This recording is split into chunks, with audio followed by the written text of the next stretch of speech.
Hot Mike with Hutton and Withrow. One coach made a great first impression. Another joined the distinguished list of press conference failures. Is Aaron Rodgers done in the Big Apple? And the Cowboys gave us another delusional moment in Big D. Out of the gates and ready to go, it's Hot Mike's with Hutton and Withrow here on OutKick. And while you're here, hit that like button for us.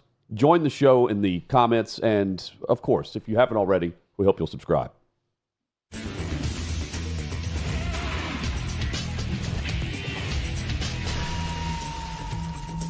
Chad, we're always due a miserable first impression press conference. It happened again yesterday. And I was fooled, I'll be honest with you. I was fooled with this based on one clip that we did see in Jacksonville. But the coaches who look like they're speaking in public for the first time in their introductory press conferences, it never ceases to amaze me. There's no way that these guys interview well. That's what I always think. But they continue to land these high-profile jobs, and they lack charisma. They lack polish. You know, they're not in command. And it's always been a huge red flag for me. And I brought some examples of a coach who dominated his first day, and a coach who came across like a total tool. If you're looking for the model franchise to represent bad decisions, poor optics, just a total mess, especially when it comes to first impressions, look no further than the New York Jets. They're here for you. They have mowed through and mowed down some coaches with their decisions lately. It led to awful circumstances, and then decent coaches, well, they got fired too, and they were replaced with more awful options. Before Robert Saleh, there was crazy-eyed Adam Gase. He went 9-23 overall in his short time there, but didn't we all see this coming? I mean, Gase, surely he did, with his eyes. Imagine this. You're in the room. You're a part of the Jets front office. You're interviewing head coaches, and this crazy-eyed bastard is the coach that you couldn't let leave the building. I know it was a lot of tireless nights. I know we had a couple late-night FaceTime sessions there at the end, which is always fun when you kind of think it might be the call, and it's not.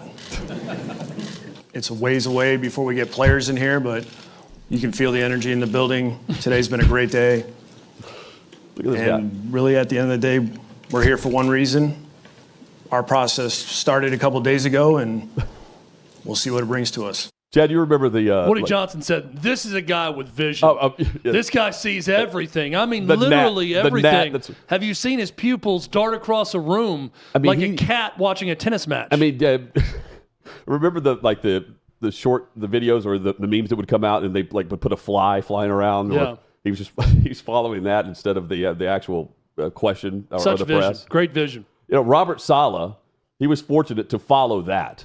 And he did better. Barely. I mean, the Jets, with him, they won 35% of their games that he coached. You know, he's a good coordinator. He's just not a good head coach, and that's okay, but it's another bad hire for the Jets organization. And I'll say this, it didn't feel all that bad Monday. Woody Johnson, miraculously, he hired a coach who made a great first impression, believe it or not, a coach who can command a locker room, who I can see standing in front of the players and the entire staff and directing change to their football culture. Aaron Glenn, he won the day because he absolutely showed leadership qualities. That's a great start for the Jets franchise. But just like Robert Saleh, he was fortunate to follow Gase. You got Glenn, who just had to do better than what happened in Jacksonville with Liam Cohen, a guy who has coached previous to Jacksonville in 5 different spots in the last 5 years. Shad Khan fired his general manager to open up his bank account so Cohen would change his mind and come back to the job. And I thought Cohen didn't have any issues yesterday because we're sitting here on the show, Chad, and we see the video with the Jacksonville Jaguars. They posted this on social. We discussed this in the moment yesterday. His initial introduction to the Jaguars staff, it felt authentic. Hey guys, this is Liam Cohen, just touched down in Jacksonville. Let's get this thing started off right here. 3, 2, 1.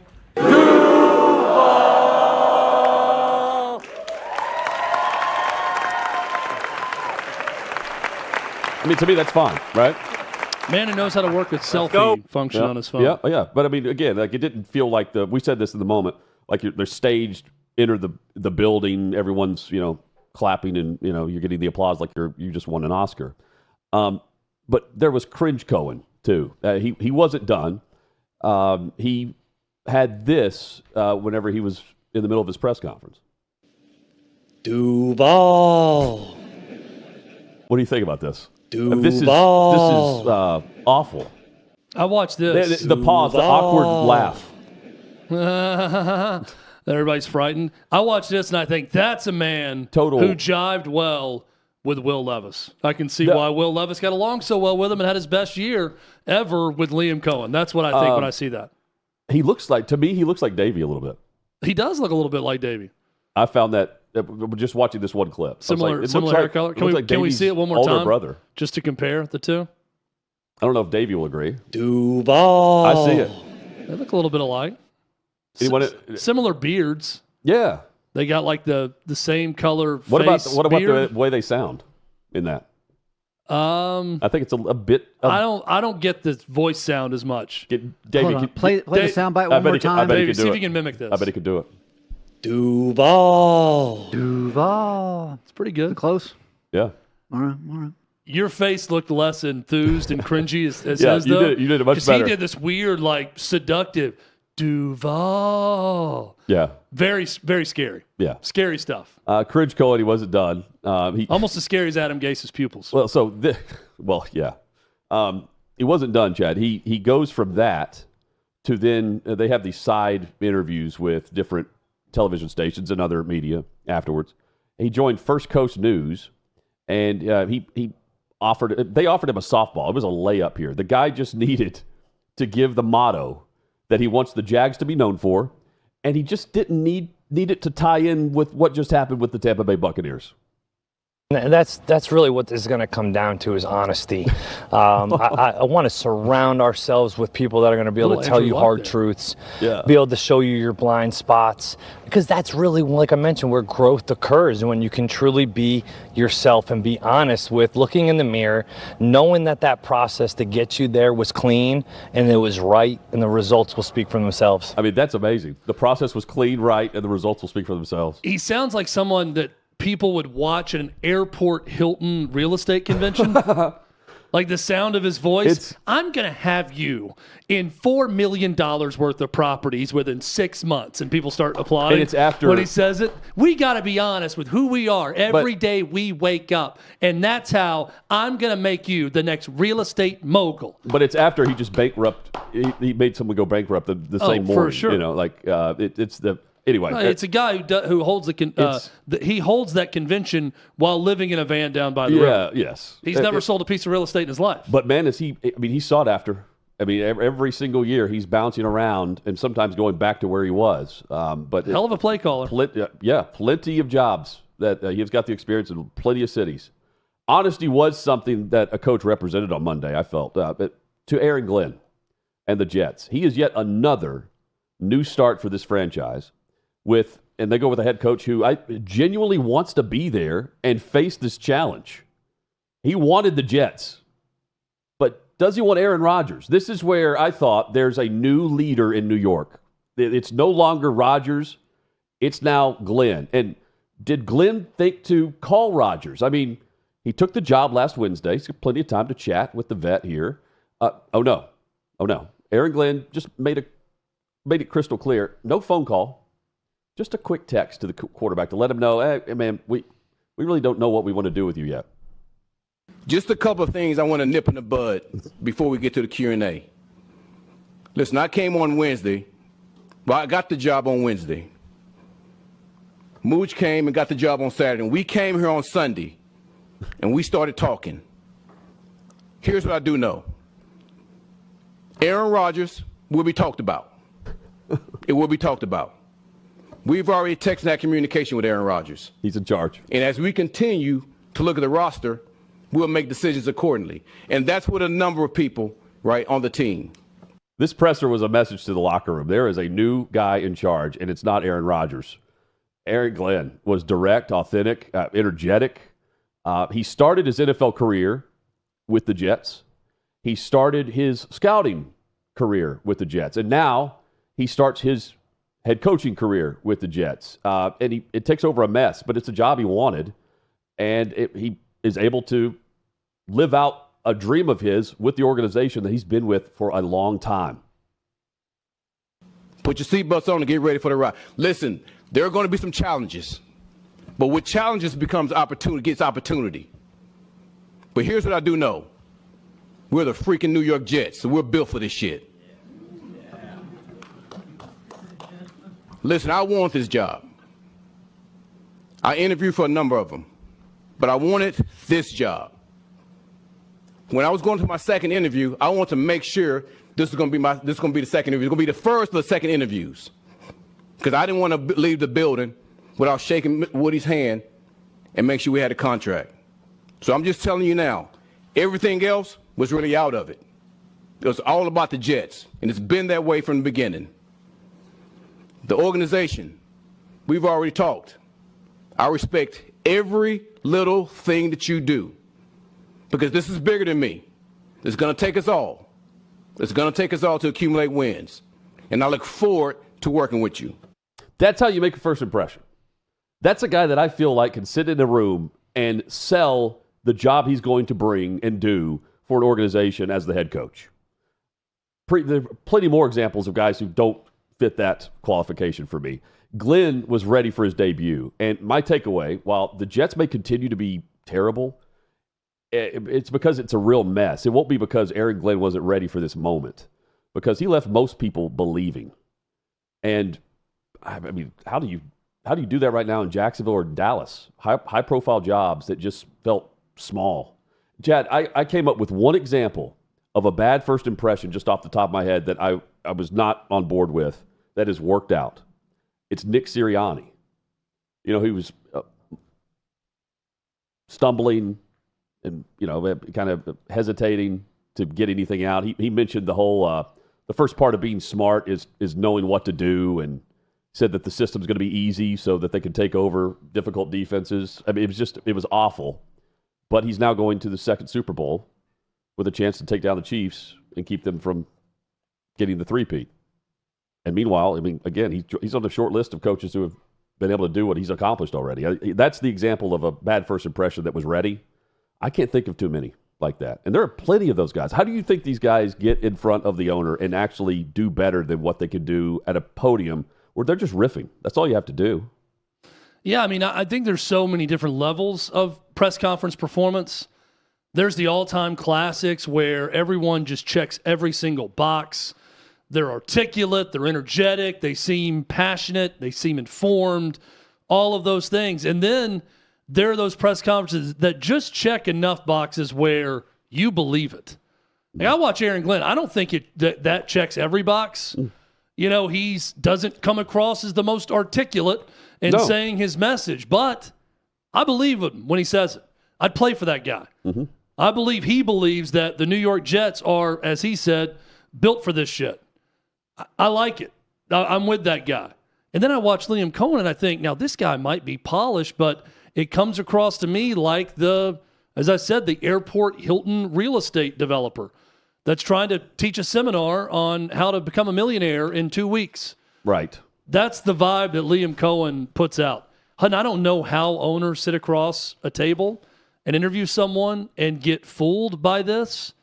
And I also don't know how a mock press conference isn't a part of the interview process. Get some of your trusted confidants in the organization that work there, have some predetermined questions, bring them into the press conference room, and let them stand up there. Hey, no preparation. You just got the job. Give us a little bit of what you're going to say about getting the job. Yeah. And then they'll fire some questions off to you. And just see how they look up there at the podium. See how they conduct themselves. Right? See how honest they come across. See how direct they are with the media. You could get a gauge on all these things beforehand. Well, they did this in Chicago back in the 80s. When Dave McGinnis interviewed for the Chicago job, every candidate that came through there had a mock press conference with the media. They had members of the media there that would ask them questions. It was short and sweet, but they were able to gauge how they would. Can you be like Mike Ditka, basically? And then you had the real press conference. So it's that. I don't think owners care anymore about that. They either panic, or they panic based on the fact that they think they're going to lose the guy when he walks out the room, right? Based on whatever, or they simply just don't know what they don't know. And that's the problem, really. I'm trying to think of the last time, Hutton, maybe you have an example of someone who was just terrible in a press conference. Like as Liam Cohen came across as phony in his press conference. Yeah. And they turned out to be a great head coach. There's been plenty of times where guys like, they're kind of boring. Well, they're kind of whatever, and they go on to do great things. Boring. See, I'm not even thinking about that. To me, boring, I'm talking about notably bad. Like Jim Tom Sula didn't work out. Tom Sula. Mike Singletary. See, now Mike Singletary's one that probably fooled me because he sounds a lot like Aaron Glenn. Like, I believe him when the man speaks. Yeah. Right? He's impassioned. He's direct. He's this and that, and it didn't work out with him as a head coach. But if Aaron Glenn did that in New Orleans, it doesn't resonate the same way. That's why Singletary's didn't in San Francisco. Is more, if he does it in Chicago, it's a lot like Aaron Glenn. I think it's a lot hard for of me it to has think to do about just a truly bad press conference like Gase or It's definitely Tom Liam Sula. Cohen. It's definitely Tom Sula. And it didn't work, but I'm saying the one on the reverse. Oh, when it reversed. Terrible press conference turned out to be a great head coach. Yeah, I mean, it's hard to find that guy. Yeah, I mean, even Belichick was answering questions better at the time. He wasn't just on to Cincinnati. You can fool people, but it is surprising when you see that. And the honesty thing from Liam Cohen about what they're going to be based on. That is a layup question. What's the motto? The motto can be anything you want it to be. We're going to be tough, physical. Winners only. Tough, you can say whatever you want about it. That's our, because you have models all over the facility that you want to bring in, and it's honesty. Okay. That was tongue in cheek, I think, because he at the end of it he said that I did this or we went through this process the right way, And you wonder the whole back and forth and how that was handled, and apparently pretty poorly from his camp. Maybe not just Cohen, but his agent who works for him also and everything. How long will that follow him around? That we're sort of side-eyeing comments like that. We're doing that obviously in the press conference. Yeah. When he talks about honesty, but like the Nick Saban thing of I will absolutely not be the next coach at Alabama. That followed him for a good 5 years. Bobby Petrino at Alabama, right? Yeah, Bobby Petrino. That's what we always remember him for now. Yeah, but. Says he's not going to Louisville, and then you got that's another example of what happened with Jacksonville and Tampa. I think Auburn to Louisville. Tommy Tuberville. I think about how things ended with one of his jobs on a recruiting dinner. Yeah, where he got up and left. Like how you exit a place can stay with you for a long, long time. And I'm just curious with Liam Cohen how long it stays with us, or if the only image we're ever going to have of Liam Cohen is him doing that Duval thing. Whatever the hell that was. At least press conference. At least John Calipari didn't, call the Hogs in a fake way. How does it go again? You guys do it one more time. It's like then he had to go get to work. That's good. Got to get to work. It doesn't sound like Rodgers is going to be working for Aaron Glenn. Did you get that perception too? I mean, just based on how direct he was, Rodgers isn't running that team anymore. Oh, no. I mean, that's a huge 180 to from me, what it was. It comes across kind of as kiss the cloak, the royal cloak.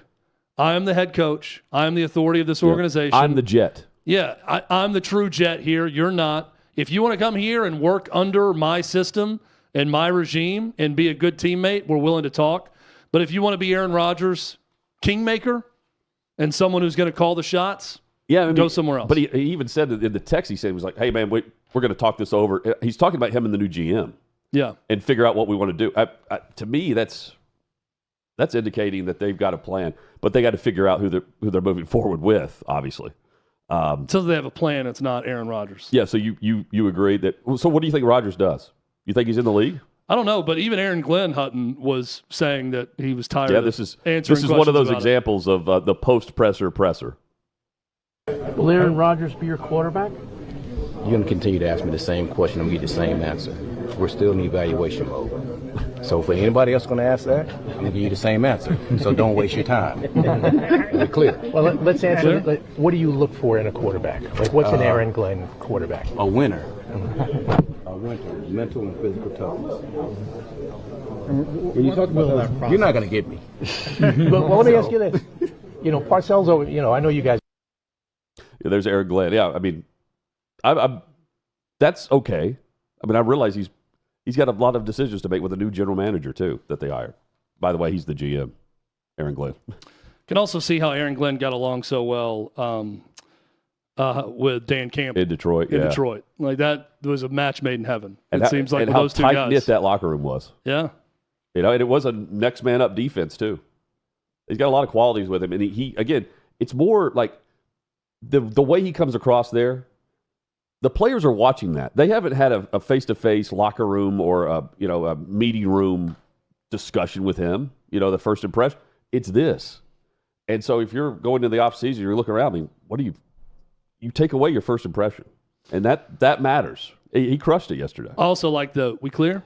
We clear? We clear? That's totally a coaching tick type thing when you're done. Because if you don't get a response, you want someone to either like nod or verbalize they understand. Yeah. And if you don't get it, you kind of seeing that. Nick Saban with the all right at the end of that is kind of the all right, man, are we getting that?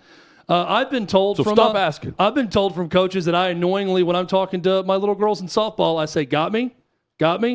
After I'm given a directive, got me? That's my we clear. That's my version of it. And they typically don't have it. Yeah, that's what I've learned. Cowboys didn't have it either. Brian Schottenheimer, does he B-shot? Does he not? It's his introductory press conference. It was a disaster. It was more Jerry Jones trying and hoping to move on, but he couldn't defend himself. But there's Stephen Jones who uses air quotes, but not in the right way. Obviously, we're also evaluating where it didn't go right, in terms of, this drought that people say we're in terms of a championship game or a Super Bowl. I mean, the Cowboys right now have the longest drought in the NFC. To the NFC Championship game. Washington made it this past year. So now it's Dallas that's at the bottom of the barrel. It is a drought. Is he mocking the idea that they're in a... Of course they are. That's delusional. And you got Schottenheimer, who's been on the staff. I mean, what this hire indicates is it's more Jerry Jones continuing to control the head coach.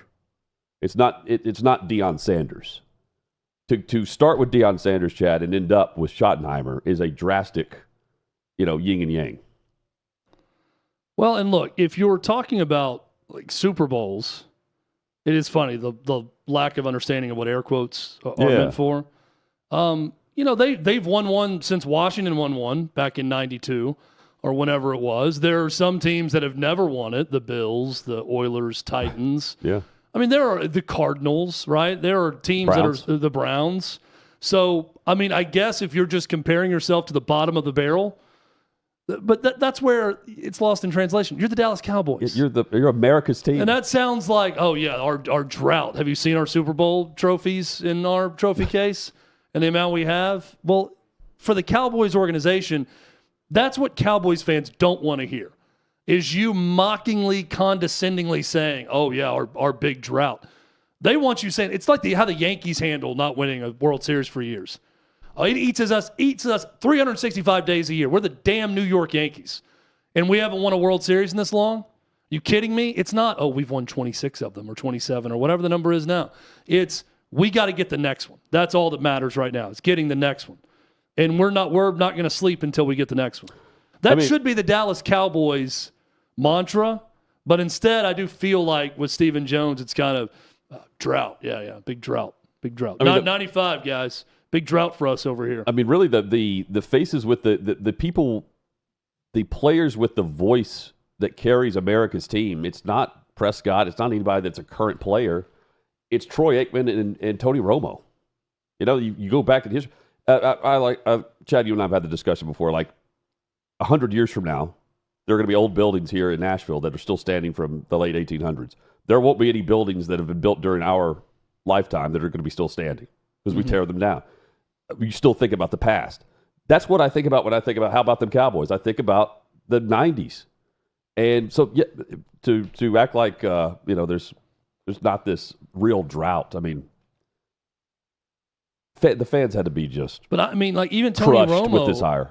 Troy Aikman's outspoken and goes on shows occasionally and might say something and give a strong opinion like he did on the Cowboys. Yeah. I mean, even Tony Romo, I can't think of times he's really spoken out about the Cowboys. What I mean is like they represent the star. Like if you're the former Cowboys quarterback element of that, it pulls heavy. Yeah. And what you say matters more than the average analyst is what I mean. Including Jerry Jones. I'm not trying to diminish or belittle Tony Romo and his career. Yeah. But I see Tony Romo as a pretty big chunk of the drought. Oh, sure, but his he's brand, a pretty big reason for it when you think about the Cowboys. But his obviously not Troy Aikman. But no, but his brand is elevated because of the star. Correct. And the brand of the Cowboys now is not elevated because of that. Is how I can sum it up. Like I don't view the current players, and they have really solid players. They got the trio of Parsons and CeeDee Lamb and Prescott. I don't view them the same way. Well, and it's tough to really desire or be hungry for a return to something. Right. If you feel like that thing never left. And that thing that has never left is Jerry Jones and his family. So it's going to be difficult for them to get up there and be like, we're going to get back, baby. We're going to get back to the 90s Cowboys while admitting that, well, we've been here the whole time, so I guess the problem's been us. So we need to get someone else to help lead us out of it. So they're never going to fully confront that because they've been a part of it the whole time. But I understand why you can get caught in this trap when you go three straight years, 12-5. I mean, that's difficult. It's not as difficult what the Kansas City Chiefs are doing, but your favorite team isn't doing that. And Jerry Jones was the guy behind the scenes doing all that and out front, publicly doing all that. I understand why you want to believe in it and the players that you have, but they're running it back again after another bad year where the results are not going to be fruitful this upcoming year. I mean, I view this as just a status quo. This is a lot like, Jason Garrett to me. Yeah, I mean, maybe Dak Prescott gets hot and everything falls in the right spot. They don't have injuries and they go on some magical run, but it's just tough for me to sit here and expect a lot of big changes or advancement to a Super Bowl destiny as long as Jerry Jones is in control. And I'm not knocking Jerry Jones. I love Jerry Jones. It's just, how am I going to expect different outcomes if it's him and his family making every call? Yeah. Right? Yeah, I'm not saying he's the worst or any of that. Like, there are far worse ownership situations in the league. If you're asking me to say, Brian Schottenheimer is the change the Cowboys need, he's going to turn it up to 11, get them to a Super Bowl. I can't say that. Well, you know what? Because you got Stephen Jones saying there's been no drought. Yeah. And you know who we didn't talk about? Pete Carroll. Why is that? Well, because it's Pete Carroll. It's stability. It's professional coaching. I mean, he's not making the dumb headline. Right. We're not mocking him at 73. We're not mocking him for how he approached the presser yesterday, too. It was a presser Monday across the league. Davey Hudson bringing up Dan Campbell's biting kneecaps. Oh, yeah. As a guy who went on to great things that was mocked for saying something like that in his first press conference. It was also like... It's a good example. I'm looking at it through my perspective. I kind of liked it, like his opening press conference and what he said. Yeah, but it was universally mocked. It was mocked, but it was also like, okay, it's the Detroit Lions, like whatever. Yeah, and it's like, oh, look at this meathead. And then they went on that first year. They went on the first year to win 5 games, I think it was. It was worse than that, wasn't it? His first year? Oh, 3 games. Yeah. And then they jumped up to what? Like 8? And then they ruined Sunday. That boat race game. If Detroit's in that game, we have a great shootout. Great one. And it's in Detroit. And it's no doubt. But Saquon probably, rushes for 5 touchdowns. How about Jalen Hurts? Jalen Hurts already has the most rushing touchdowns in NFL playoff history. Already. And he's 25, 26 years old? It's nuts. So in year 1 for Dan Campbell, they had a tie. I vaguely remember that. They tied a game. They were 3-13-1. Then they went to 9 wins, 9-8, then 12 and 15, the last 2. And, man. Steady uphill climb. Yeah. And, I mean, now what? Because he lost both coordinators. You know, we had the discussion, last week where I said on the bus, off the bus on they're going to get back and get to the – I'm off the bus because I feel like Jared Goff isn't – he's going to get you to a certain level. We saw great play, but we didn't see the results when it mattered. We saw regression. Are we sure the deal is done with Liam Cohen, or would he reconsider, seeing as how the Bucs thing went down with him? What if he came back and he's like, man, I got to consider this. My agent got me a hell of a deal in Detroit to go be the offensive coordinator. I really like that offense. They're about honesty. Yeah. And, Shad Khan's not. As I said in my press conference, this is an organization built on honesty. So I got to be honest with you guys, Khans, and tell you that I'm considering being the OC in Detroit. Yeah. Just wanted to be honest with you, tell you that. I know we had a press conference and everything, but still not your man. Chad, that'd be a tough beat. Here's the honest truth about Deion. He's not. If he coaches in the NFL, he's going to be coaching his sons. He made sons is how he expressed this. He's talking about not just Shador, but also Shiloh. If this Shrine Bowl week in practice is any indication, by the way, Shador's not practicing, but Shiloh is. It doesn't look good. Look at this. I mean, he's just getting torched with some of the plays that are going on. Covering tight ends. Yeah, and I mean, he can play on Shador's team. He'll be undrafted. But he's the only Sanders that's out there. He looks very stiff. And, yeah. Not fluid hips, which you're looking for in defensive backs. He doesn't look like a guy who's wearing the 21 jersey very well. The first play looked like me in a back pedal, and that's not what you want to look like as an NFL safety. I can attest. You don't want to look like me as an NFL safety. He could follow the path of Shador and not practice. I mean this at this point in the offseason, and just accept the fact that he's going to be either a late 6th, 7th round pick by the team. If Deion were coaching, I'm saying.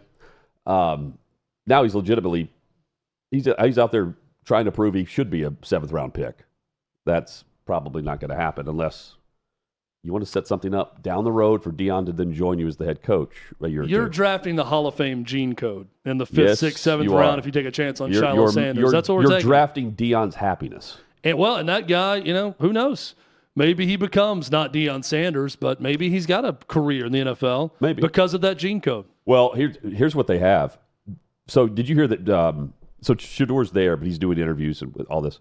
Deion FaceTimed him during the time that he was in the room with the Titans and I believe the Bears, maybe the Giants. It was another team, and the Browns.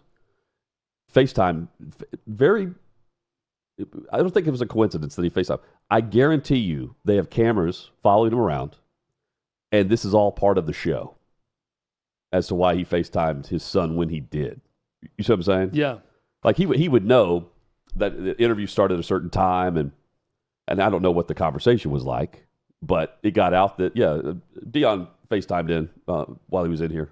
Okay. I bet we have a reality show part of this. And so I'm curious how they'll show the workouts for Shiloh. Does anyone, I don't know a single person who watched either the Colorado stuff that they would do. I watched some of it. It's pretty good. Well, you're the first person I met. Or Deion's talk show. Didn't watch that. It's still on Tubi. See, I watched the. We Got Time Today is the name of it. The thing I liked about the actual Colorado production that Deion's production team did, they didn't leave much out at all. Like the stuff that happened. Where was it where they threw the tortillas at them? I can't remember. Baylor, was it Baylor? Texas Tech or Texas Baylor? Texas Tech. And all the chatter from both sides, they left that in, and they didn't make it a part of like the headline of the video. But they left it in. They didn't edit it like it's Hard Knocks. Mm-hmm. That's cool. I respect that.